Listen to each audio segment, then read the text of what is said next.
नमस्कार मित्रांनो, daily drive Pradeep सोळसे या यूट्यूब चॅनलमध्ये आपलं परत एकदा स्वागत आहे. आणि आजची आपली ट्रिप होती नरसोबाची वाडी, सांगली जिल्ह्यातील. तर आम्ही ज्योतिबाहून आता डायरेक्ट नरसोबाची वाडी इथं दत्तात्रेय महाराजांचं मंदिर आहे.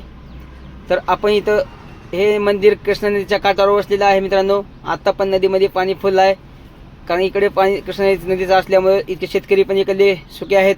कारण जिकडे बघा तिकडं हिरवळ दिसते तुम्हाला, जास्त प्रमाणात ऊस दिसेल इकडे तुम्हाला. तर नदी आता पण फुल भरून आहे आणि हे दत्तात्रेयाचं मंदिर त्यांच्या काठावरच वसलेलं आहे. देवस्थान नंबर 1 आहे मित्रांनो. आता आमची आंघोळ आम्ही करून आता आम्ही दर्शनाच्या रांगेमध्ये लागलो आहे. आणि आम्हाला रांगेमध्ये आता लागून 15 मिनिट झाली. तर आज काही जास्त गर्दी नाही. तर आमचे बोडके काका म्हणले चला आपण जाऊन दर्शन घेऊ, म्हणून काय बोडक्यासोबत सेल्फी घेतला. आणि आता आमचं दर्शनाच्या जवळपास आम्ही आता दर्शन करतोयच. आणि दर्शन आमचं आता अवघ्या 5-10 मिनिटात होईल. देवस्थान खूप सुंदर आहे मित्रांनो.